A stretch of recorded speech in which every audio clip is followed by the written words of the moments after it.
what did he hit his head on inside? I don't know if he did. He said the dog did it to him. His dog jumped on his face, and that's why the black marks were all over his dogs jump on him. But he told me the dogs did it. I don't think he was wrong when he said the dogs did it, you know? This is James Clement, without his toupee. In the early morning hours of September 26, 2021, he accompanied his longtime roommate, 92-year-old Ralph Sherman, in an ambulance and into the ER in Iron River, Michigan. Ralph was unresponsive, but still breathing. Clement told hospital staff the dog had hit him in the temple. He also said Ralph might have bumped his head on the car while he was trying to lift him in. But the doctors weren't buying it. They found a massive brain bleed on the left side of Ralph's skull. They found bruises on his face, on his neck, on his arms, legs, and torso. And not all of it was fresh. According to James, it was all just bad luck. He blamed it on the dogs. There were 5 or 6 living at the house with them. He blamed it on a blood thinner medication called Plavix. Plavix and all that. So then that makes him very susceptible to having what they call a brain bleed. I've never heard of it, but they told me that. He blamed it on a low nightstand and a falling lamp. And then he's laying like this, and this is like this. He even blamed it on a deer in the road. All of a sudden, a deer ran out about this far. We're good. And Ralph was going to fly into the dash. But Ralph's wife and family said otherwise. They said he'd called them before, crying. They said James was drunk, violent, controlling, that he dumped ice water on Ralph in his wheelchair just to watch him gasp for air. They also said James wasn't Ralph's caretaker, that they had a different kind of relationship. And now, Ralph was dead. What happens next unfolds over the course of the next 7 months as police try to piece together what went wrong and sift through the fire hose of information spewing from Clement's mouth as he manically pieces together a story that is unraveling while he's telling it. We'll start the day of Ralph's death, September 26th, when police arrive at Clement's home to ask him some follow-up questions. Oh, God, this is horrible. Yeah, sorry about that. Oh, did you know he died? Yeah. Very sorry. Oh, you know what happened? I figured out what happened. What? I went out to feed my dogs, and he went up. I couldn't figure out because I found my phone. He broke my phone, and he wanted me to feed his cat. They said he had I couldn't figure out what he had, why he was bruised on his eyes. Okay. And I said, Ralph, what happened? He said, my dog did it. And I think he got up to feed the cat, and he fell over because he's not supposed to do that. I usually watch him 24 hours a day, and just that time I didn't do it. And I gave him 6 years of my life.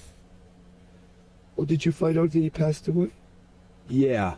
And anytime that someone passes away, we got to be thorough, so we got to come back, talk to you. Yeah, I kind of think that he got up. Okay. And he said to me, I said, what happened to your eye, Ralph? You hit your eye. He said, oh, the dog jumped on me. Okay. But that's not what it was. I think he got up because if I don't do something for him right away, he's kind of bullheaded, and he goes up and does this, and I'm so sad. What time did he, where was he when he got up? He was in bed. Okay. He went back to bed, and Okay. I said, Ralph, I'll cook you dinner. And he said, okay. And then he said, well, I don't get it because I watch over so close. I don't get it. I don't leave the yard. I can go to the yard for 5 minutes. I spent 6 years saving him from everything. And it's just terrible. I don't know how he must have banged his head, but I banged his head when I was trying to get him to charge thing. But he had I noticed that he had hit his head, and I couldn't figure out what that was. But when I found my phone on the floor, my other one, he broke it. Okay. Can you show me where that was at? Where? Where he banged his head? Oh, right here. But that has nothing to do with that. He was already right here. Oh. Yeah, I was going to here trying to lift him in there, and then he fell on the ground. And it's just terrible. I saved him for 6 years. For people want to turn the plug on him. I think they could have done something for me. They should have drained that or something. Isn't there a way to drain something? Oh, from what I haven't cried and I just started. I don't get what's wrong with me. I so protective. I lived my life around him. I don't even go out 15 minutes away from him. So why were you trying to bring him to the hospital? Why? Because when he hit his head, he said, Jim, I don't know if he hit his head, but he said, I got a headache. So I gave him an aspirin. And then he said, why'd you give me a nitro? Because my arm hurts a little bit. And I said, okay. And then I went into the kitchen. He said, I'm hungry. I'll go get this. And when I came back, it was funny. I don't get it. He was breathing and he wasn't breathing. He was like, was that called ink? So what did he hit his head on inside? I don't know if he did. He said the dog did it to him. His dog jumped on his face, and that's why the black marks were all over his dogs jump on him. And I said, Ralph, you can't do that. How many dogs do you have? We have 5 dogs, okay. But 3 are his and 2 are mine. Okay. But he turns around, and I said, Ralph, you can't do that. You're on blood thinners. You can't do that. You can't do that, Ralph. And then he gets mad at me. And then he says, I'll do what I want. I'm 92 years old and you can't tell me what I do. So I said, okay. And then I said, how come you have that mark on your eye? And he says to me, the dog did it, but I think he got up. Or I don't know. Maybe he did hit it, but I don't have no idea. But I did, when I went to get him in here, I couldn't lift him. You saw how heavy he was. It's here where we start to see Clement's savior complex show its head. He cooked for Ralph, cleaned him, gave up his home. He says they were going to start a polka band. He talks about paying Ralph's bills, keeping him alive when no one else would. He's presenting himself as a martyr and a protector, the one man standing between Ralph and death. The detectives don't challenge him, and instead just let him continue. Yeah. I gave my life for him. I lost my home to save him from everybody that wanted to pull the plug on him. Who's that? His family. Okay. But it's over. We got them all back together. They're all cool. Okay. But it's just hitting me right now, and I'm having a real hard time because I lived my life for 6 years. I don't leave. Look, Jim, just take a deep breath. Okay, we're here to offer condolences. Oh my Okay. God, what am I gonna do? I'm gonna lose my home. I don't have nothing. I bought this home to give him a home because they threw him in I'm gonna say this. They threw him in a nursing home and they forgot him. And he begged me to take him. And I just lost Ron, the gentleman. I raised his family from cancer. And I end up Who's Ron? Ron was Pelliconi. I raised their family. He died of cancer. Oh. I went up there from a car accident. David Silverwood, you know him? So here, he hit me head on. Killed all the people I killed. I was at a broken neck and back. I wasn't supposed to. I don't remember 5 years of my life in 1980 on. Who's that? But my mother said, help this family whose mother committed suicide. And I raised the family. I raised no rights. I still had to sit in a waiting room. That's terrible when I take care of everybody. How did you meet Ralph? Ralph was in a nursing home and he admired me as a singer in Florence. And they were being real mean to him. Terrible. Who was? Florence Villa. Okay. And one guy even put cocaine up his nose and took his money. Horrible. So Ralph begged me, and I just lost my family to cancer. And he said, would you take me here? And he said, I admire you. So I made him a singer. We have a show on Wednesday. In fact, in the morning we were singing polkas, and we were going to start a polka band, but we have to be there for Wednesday for Northwoods in Escanaba. So I said, in fact, the program is the 70s. So Ralph and I were practicing in the morning, and he was just fine. I don't know. That was Wednesday? No, same day. That was the day before he died. What's Saturday? Okay. All right. I don't understand that. I don't understand why God can be so cruel. I'm tired. I've raised families. I've done everything, and it's horrible. Mm-hmm. And I'm almost 70 years old. And I wanted to give Ralph at least 6 more years. He should have died last year. I lost my home fighting for them because they would have pulled the plug in Iron Mountain. They misdiagnosed for him. He had gallbladder. Okay. So then when I took him out of there, brought him to Marquette, but I have no rights. I get told, where's the button to turn you off? And you don't know who I am. And my house burns up while I'm trying to save Ralph at the hospital. And I lose everything. And I'm not a bad person. I'm a good person. Well, who did that to you? Who did that to you? He did that at the hospital. But the family, I got them all together now. It's over and done with. I got them all together. But I haven't had a chance to mourn. I'm just like, for 6 years, I've done nothing. But not even. This is a textbook case of something called self-directed empathy. Jim believes if he can convince them he was a good person, they won't believe he did something bad. The strategy isn't complicated, but it's effective. It keeps the focus on his caregiving, on his loyalty and sacrifice. It shifts the attention away from Ralph's injuries and onto Jim's effort. The more the detectives listen, the more they're being asked to judge the suspect's character instead of the crime. With the blood thinners in the brain of a 92-year-old man, Ralph should have been dead 6 years ago. I brought him back. And How'd you bring him back? Because I went up there and took him to the misdiagnosed, and I took him to Marquette. Okay. And then I had to do all the medical work on him. I've always done the medical work on him. I take care of him day and night. Okay. Go to the hospitals. They all want to turn the plugs on him. So he had 6 years of his life that he never had. So Love and care and I fight for the elderly. Does that make sense? Very good. Yes, I worked at Medicare when I was 16 years old, and I worked extra shifts for nothing. And on holidays, I would bring that in. I can't stand that anybody would hurt an elderly person. Okay. So Did you ever put hands on him? No. No? Okay. No. I was lifting him, Okay. but his dogs did that. Never. No, we had a good relationship. okay. Yeah. He was so black and blue because I was trying to get him in here and he fell on So why were you bringing him to the hospital then? because he was incoherent. It was nothing. What time? Describe what was he doing? I can't remember. I went there and he was. What time did you go there? I went there at, I can't remember even the time because I couldn't find a phone, and my phone wasn't, I couldn't find a phone. So then I was going to call the ambulance, and I thought, oh my God. And then because he must have knocked the phone off, my phone on the floor. It's just a little cell phone.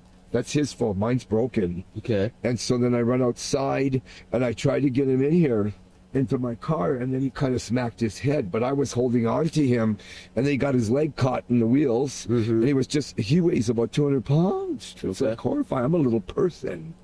And then, of course, you're holding on to him like this, and then even them, when they lift it up, they left marks in him, and it's so sad because he's the most wonderful person in the world. Okay. And it's so hard when you're on blood thinners, you can't even touch a person. And when I was trying to get him in the car, his skin ripped.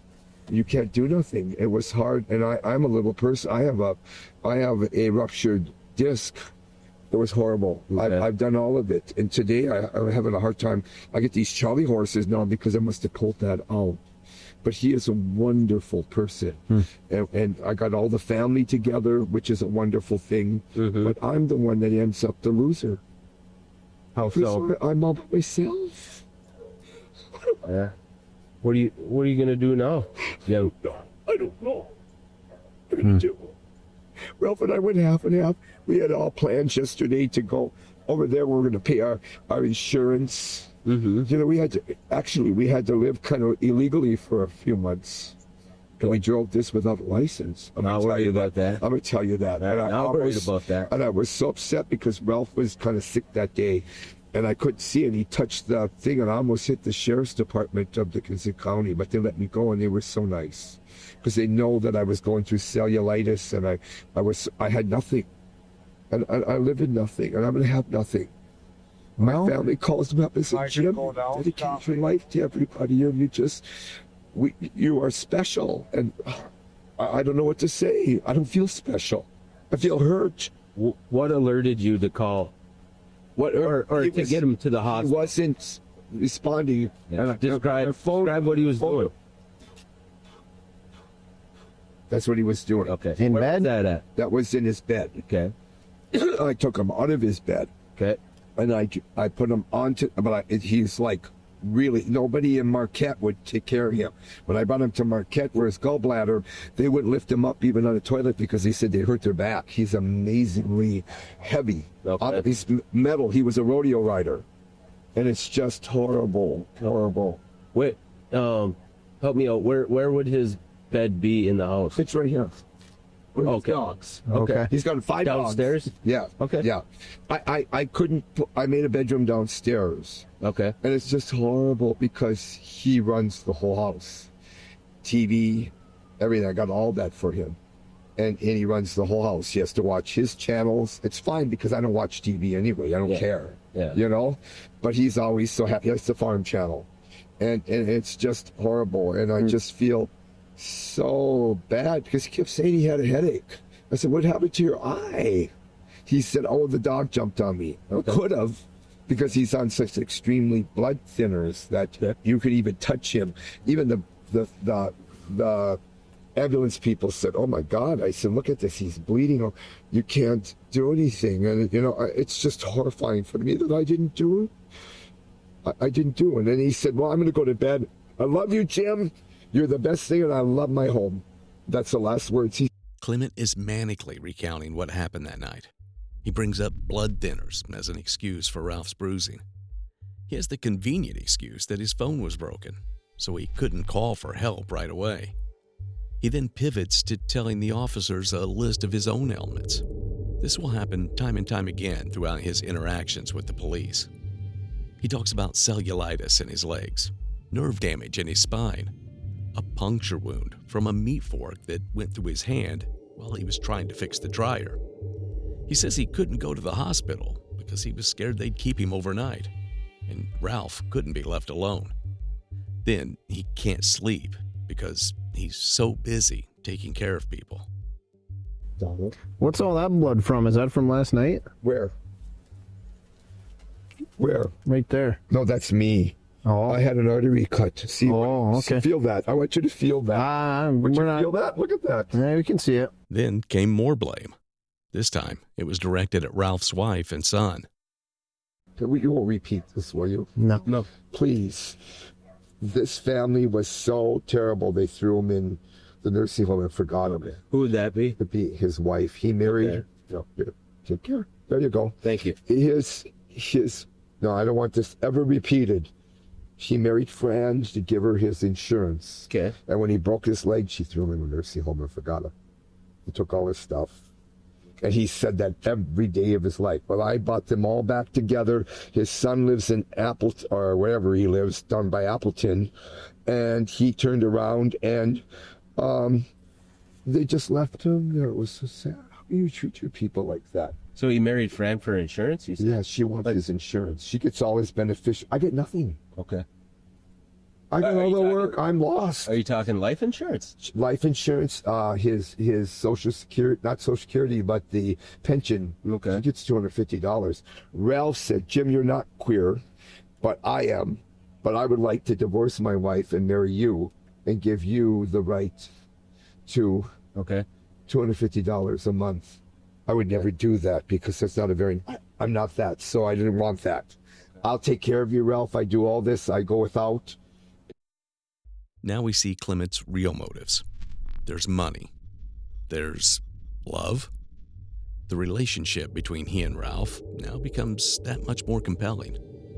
What was it really? Clement brings it up multiple times, though it's often out of context and not elaborated on. Before the officers leave for the day, things take a darker turn. Are you going to, sadness is to be expected. Yeah. But if we leave, you're going to be okay? Yeah, I told my brother to You got come. your cousin? Yeah, I told my brother to come get my guns, so I'm all right. I don't even know how to load them. Do you have, No, it's a joke. It's a joke. I have You to have make guns in the myself house? laugh. I have 2 guns. I have a pistol. I don't even know how to load them. I'm an animal lover. If I don't kill something, I don't eat. I'm nonviolent. So I told my brother he could have them. I told him he could have them the other day before this happened. Okay. But I'm not suicidal. Right. Okay. Okay. All right. And it's okay to be sad. Failure. Mm-hmm. It's okay to be sad. When he did a failure. What is this? 60? I'm going to be 70 years old, and look what I have to show.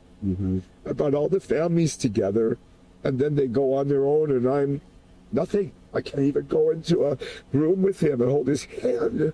It's a horrible thing to his people. You don't do that to people, you know.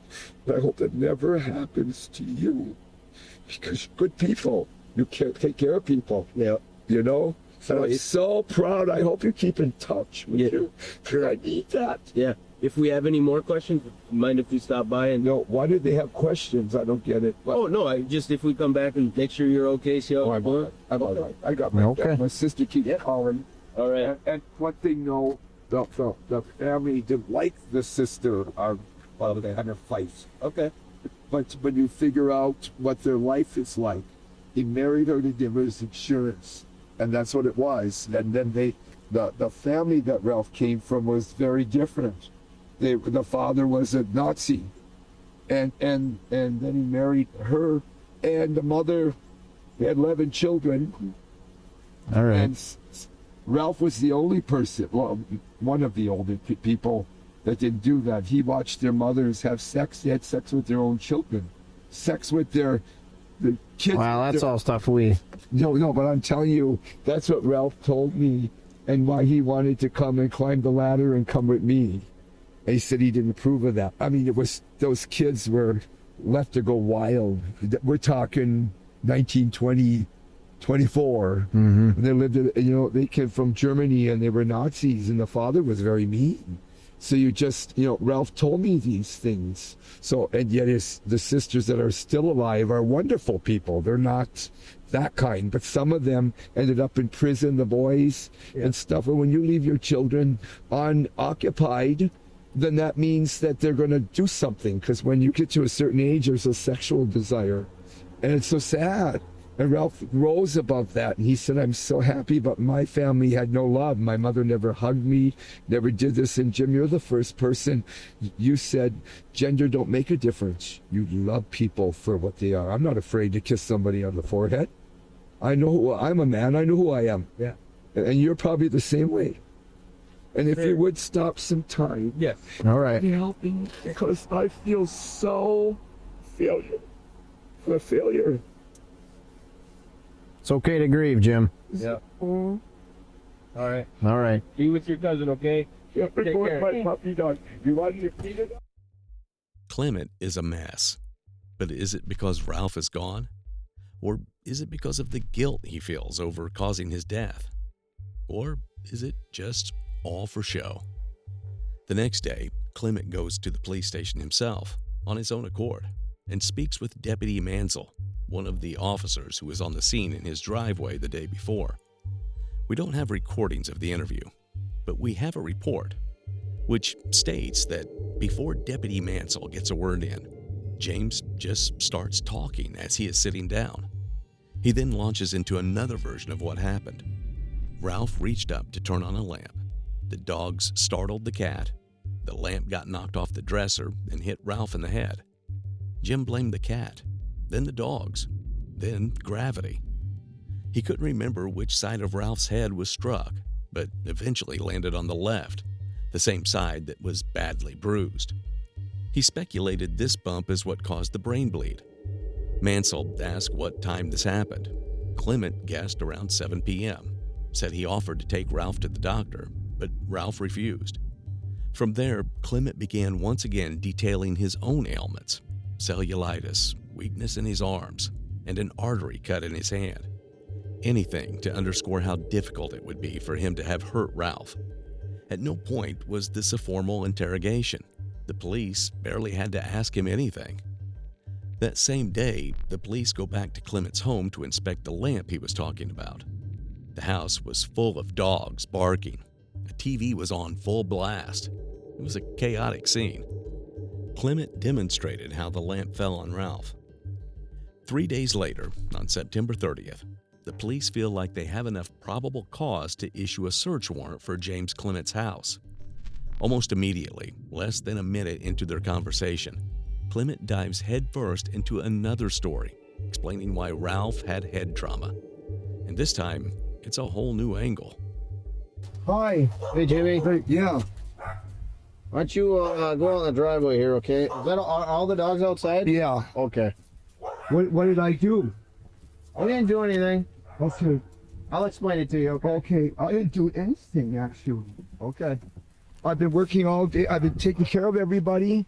What happened to Ralph? Okay, so, I really would like to know. yep, so the reason I'm here today, the reason we're all here today, Yeah. is because after his autopsy, some stuff just needs to be answered, okay? Okay. So what I had to do because of that autopsy and Yeah. being that we don't know what happened to him, Yeah. we have to investigate that. So Okay. this is a search warrant Oh, you can search the house. to go into The your house. upstairs is closed off, so Okay. he only stays downstairs. Yep. And another thing I remember too from that day, I should really tell you this. We were driving to bring the animals to Kearney Road, and all of a sudden a deer ran out and about this far. We're good. And Ralph was going to fly into the dash because I slammed on the brakes, and I put my hand up like this to hold him back. When he would have hit his face right into the dash. Yeah. So that's what Seatbelt on? happened. He had a seatbelt on, but he's so big he was going right for the dash. Okay. But he didn't hit the dash because I put my hand there. I took very good care of Ralph. Okay. Okay. So I'm just explaining this to you. You can stay out here with Sergeant Reed and Okay. my partner and I are gonna go in the house and Yeah. Do they as think long as all the dogs do they are think outside. I did something to him? Not right now. So Oh, we're good, just, because I didn't. I loved that man. I went without life for him. Took him everywhere, lift him. A lot of the bruises on him is putting him in the car. His dogs jump on. You try to put a guy in a car like that, you have to pull him out. Your elbows are in. And I was damaged, so I had to use my hands like this to pull him out of the car and put him in things. So I'm glad you're going to check that. Okay. Yep. Yeah. So This is where I pulled him out because he knocked the phone over and covered it with pee because his urinal was there. But he did tell me that his dog did that. Okay. you can read through that, okay? And that's Oh, what I can't see. Okay, well that's what I'm here for. Okay. So we're just gonna do this and then we'll be out of your Did hair. they find okay? any answer for his autopsy? As far as what? As what happened to him? Well, he had a brain bleed, Yeah. but now we need to find out why he had a brain bleed. Oh, okay. Okay. And he was taking too much of those nitrates, and he was taking aspirins besides his blood thinner. And he was taking like 6 of those a day. I didn't know he was taking those, but he did take 6 a day just in the day before. And now I didn't have any Tylenol. His legs were hurt. So he reached up and took the bare aspirine that was full. And his pills are all in there too. Yep, I'll be taking those. Okay. Okay, I'll be that's taking fine. all his medications. I'm glad you're taking it because they're yeah. And if you want to know anybody that knows me, I'm the kindest person in the world. I help everybody, and I help him. I'm the only one that ever took care of him. They didn't want him. They put him in nursing home, and everybody forgot him. And he Dogs are in yes, the back you pen. could go in. There's no dogs in the house. They're all in the pen. Yeah. The 2 beers I don't drink, so the 2 beers were his. I bought him that day because he said I could stand a beer. Clement swears he doesn't drink, but according to the initial police report from the night of September 26th, deputies could smell the strong odor of intoxicants on his breath. It's a small detail, but it punches a hole straight through his credibility. Just one more lie in a web that's starting to tighten around him. And he's not done spinning. While officers search the house, Clement launches back into a familiar monologue, how Ralph hated his wife, Fran. It's a narrative he's leaned on before, one that casts Ralph's family as cold, cruel, and absent. This time, he drops it while claiming he was caring for Ralph after a hospital stay in Marquette, using the story not just to distract, but to isolate Ralph, even in death. And I called Fran, and I said, Fran, I never called her husband. I said, Ralph is going to come home. He's fine. She says, well, wonder if he dies up there. She says, that's what she said. Wonder if she dies up there. I'm going to have to use the beneficiary money to take him by ambulance and take him to the crematory. So she said.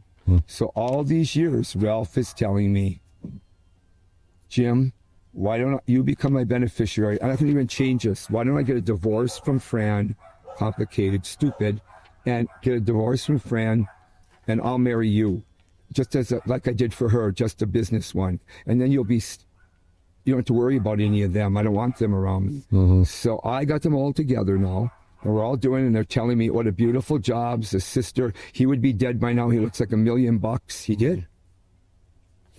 I got him through he was just doing so well. My dream was that we could be together for the next maybe 6 years, because he was like my soulmate, my best friend.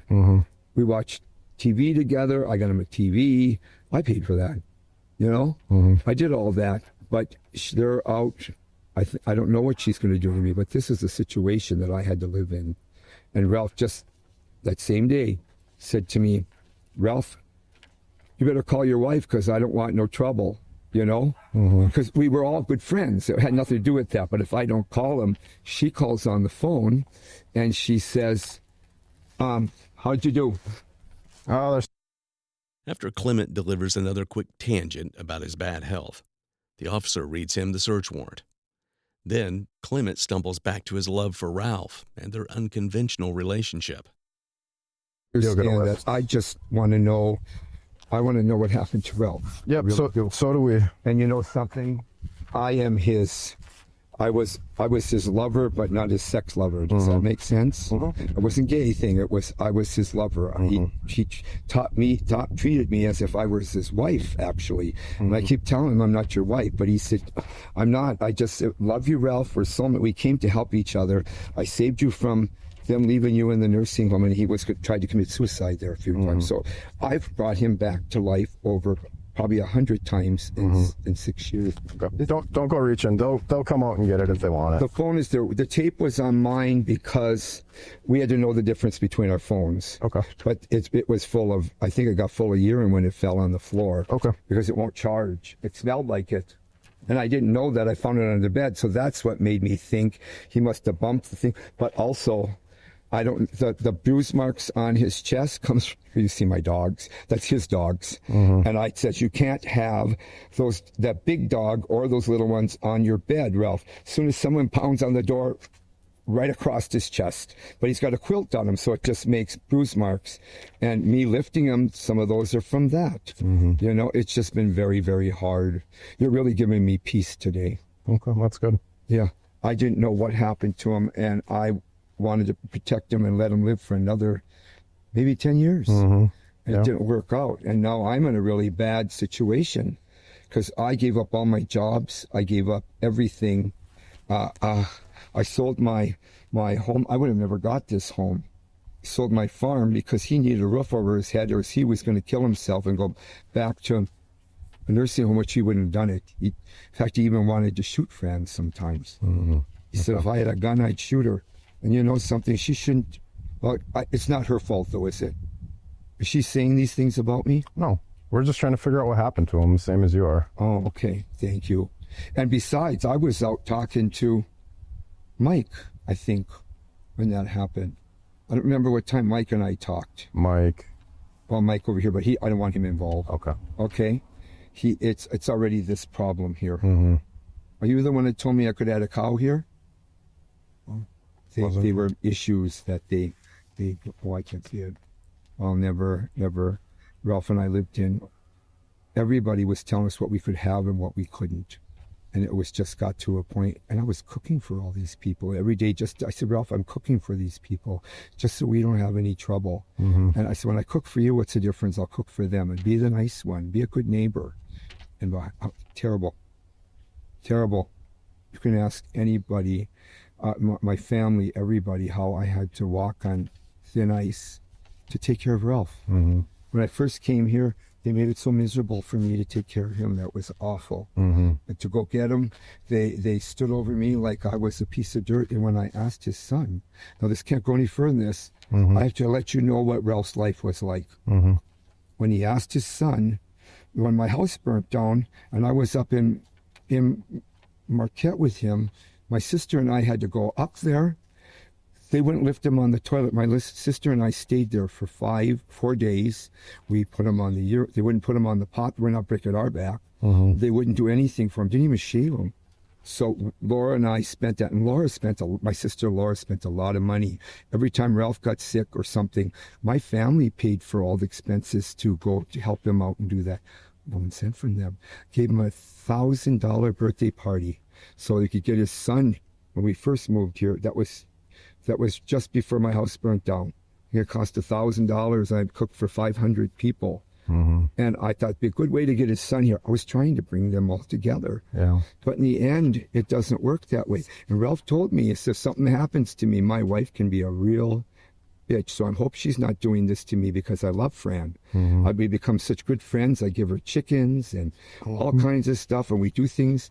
I bring things down in food sometimes and gifts. She says I make her feel like a lady just to keep all the problems away from Ralph. Does that make sense? But I do it because I like them too. That's not the point. It's nothing to do with me. Yeah.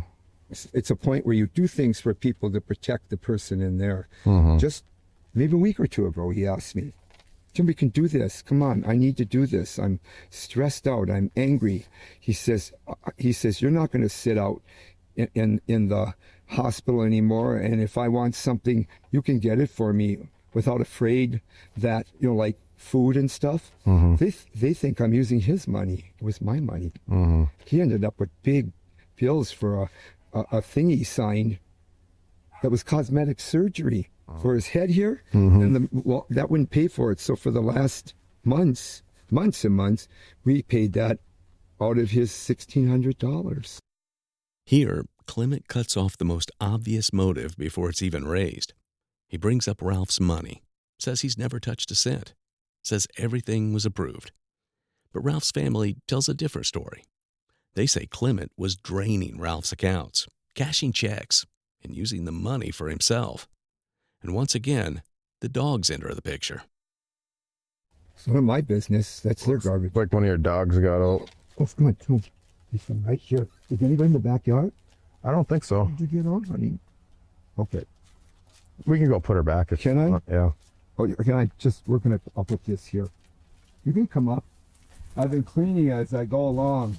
I'm getting rid of all the stuff from my other house that I was going to keep, Okay. putting in bags, and I'm getting a dumpster. So that's what's happening here. How'd you get out? Oh, Anna, no. Anna, come here. Oh, Anna, I'm getting it hold or what? Yeah, I don't know. Here, how'd you get out on me? Oh, Looks like underneath that. oh my God, I got lifter. Oh, these are the dogs that were bouncing on Ralph. There was no climb, that's why I don't understand. And the big one too sleeps, that's his dogs too. They sleep with him. Just if you pound on the door, across his quilt they go and hit his chest. It's black and blue all over. I don't think he was wrong when he said the dogs did it, you know? A few days later, on the evening of October 3rd, James Clement calls the police station yet again, saying he wants to clear a few things up. Right off the bat, he is amending his story and adding details. Hey, Hi. hey, Jim, how are you? I've been trying to call you. I was down today. Okay. Yeah, I'm going to call his doctor tomorrow. We were going to make an appointment for Ralph. I don't know if I put that in there, and I'm so thinking he was having these horrible pains in his head. Okay. He said he's never had that before. Okay. And I said, okay, we want to go to the doctor? No, I want to wait till next week when my check comes. I said, okay. So he was having headaches. That's why he was taking all the aspirin. When was this? This was for almost a week. And he said it was right here. Okay. And so A week before he died? No. Yeah, a week before he died. But I went over there and we were coming home from bringing the animals to get rid of them. It's important. Mm-hmm. And that's why I have to have my phone. The phone that was ruined, I tried to replace that today with that phone number on it. Okay. Okay, I got it done, but it says SOS emergency. Why? It won't go off. I don't know. That's what I'm trying to do because, see, I told them that we called his wife Fran, okay? Mm-hmm. And when I handed him the phone, he didn't want it. I just handed the phone. It says, push this button that'll go to Fran's. And I went down to look down, and he said, I want to talk to her. And we phoned her, and he said, I want to talk to her. Good, she's not home. That's what he said. You know, because he's upset with her. She doesn't know that he's just nice. He's afraid of her. So anyway, all of a sudden a deer runs in front of me. Okay. Okay. And we turned around and we saw it hits, I hit the brakes so hard because she was not very far away, right across the road, and County Lake Road. And Where was this? County Lake Road. We were bringing all the ducks, the little call ducks, to them. Because I don't know where County Lake Road is. You know where that I hate to bother you guys like this. That's fine. I am just a nervous wreck when 5 people come here, and I'm a person that fights for the elderly. I don't want to be called an abusive person. So everybody here is amazed. They say, Jim, you don't even walk 3 feet from him. You watch if he's fall. You're overly protective. And so I don't want that to happen. It was all because those phones wouldn't work that caused the problem. And I panicked and I tried to get them out to the house. One was dead and mine was ruined.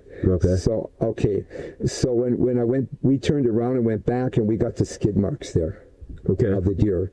But he wanted to know what time that was. I don't know the times, but if I get my phone back, I thought I would fix it, and this way it'll show what we are. In the hours and days following Ralph's death, James Clement gave police a tangled and shifting explanation for why he didn't call 911 sooner, one that centered almost obsessively on his phones. During the first police visit on September 26th, Clement vaguely claims that Ralph broke his phone and that he couldn't find it. By the 30th, during the execution of the search warrant, the story expands. Now there are 2 phones, one dead and the other full of urine after allegedly being knocked over by the dog. By now, Clement has added even more detail. One phone is his, but used for Ralph. Another is found under the bed, then on the counter. And eventually, he claims to have paid $50 to have it fixed. He introduces a new wrinkle, too, that he considered driving Ralph part way to meet an ambulance, something never mentioned earlier. What starts out as a simple excuse becomes a patchwork of retroactive justifications that stretch plausibility. The escalation of phone-related detail across transcripts suggests Clement was actively trying to preempt the inevitable question. Why didn't you call for help? As the weight of the investigation mounted, his timeline bloated with new explanations, new locations for the phone, new obstacles to dialing 911. But each version conflicts with the last. The phone story becomes a kind of moving target, a narrative he keeps adding to in hopes of making the delay seem reasonable, even heroic. Instead, it makes him look rehearsed. The more he tries to clarify, the more it becomes clear that he's amending details not to explain what happened, but to cover up the truth. A month later, he was at it again. This time, the cameras were finally on for one of his voluntary visits to the police station. This time, his purpose was to deliver a letter he wrote as therapy. It was more of the same. Hi, Jim. There you wait for you to come here. Oh, you look so different. Now I recognize you. Is it cold in here or is it me? I got low blood pressure. It's cold outside. Yes. Yeah, I did this. Okay. And right here, this was actually, I made this. I sat down to figure out, I can't move this hand yet. Oh, see it? Stung by bees. You know who's else got this? Is Annette Bartolini. Oh, really? It's the most horrible thing you could have in your life. It's crippled my hands. Where did you get stung? All right here. Right on your hand? You can see the marks where they were. And then it swelled up. But then I went up, even though I wanted to be nice, Donna came over in the middle of the night, well, 2 days before, and she said, there's a bee's nest in her. Would you go up there? And I said, well, I don't know, because I have a broken back. And she said, well, climb up. I got the ladder there, but I didn't know that she had a hose. And I got up to the top of that ladder to do it, and the bee's nest fell down and my foot slipped. And I hit that ground so hard, she thought I broke my back. Oh, it was terrible. This is actually, I write this down because this has been so horrible for me. It kind of helps me. Therapeutic for you? Yes, it is. So, I'm so sorry.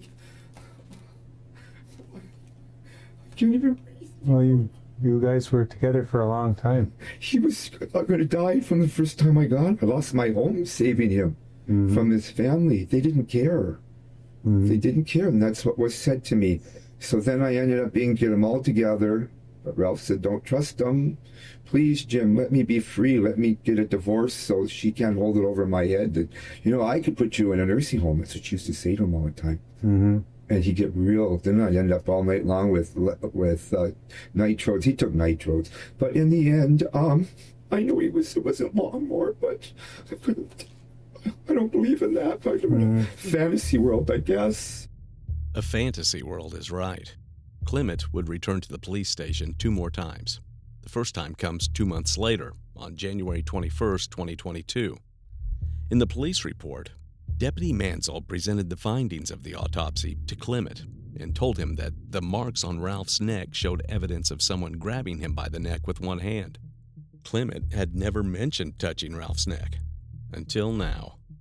He then told Mansell that he grabbed Ralph's neck when he was trying to wake him, then that he grabbed his neck when he was trying to lift him up. Then came another slip, the drinking again.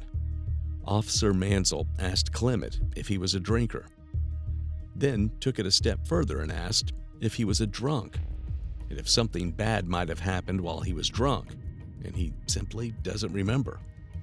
Clement denies it. Then, according to the report, Clement said, "I had a drink after I did it." He danced around what it was, then finally said he meant taking a drink. And finally, the blow.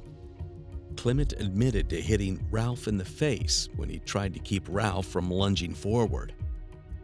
In the end, it wasn't forensics that sealed James Clement's fate. It was his own mouth.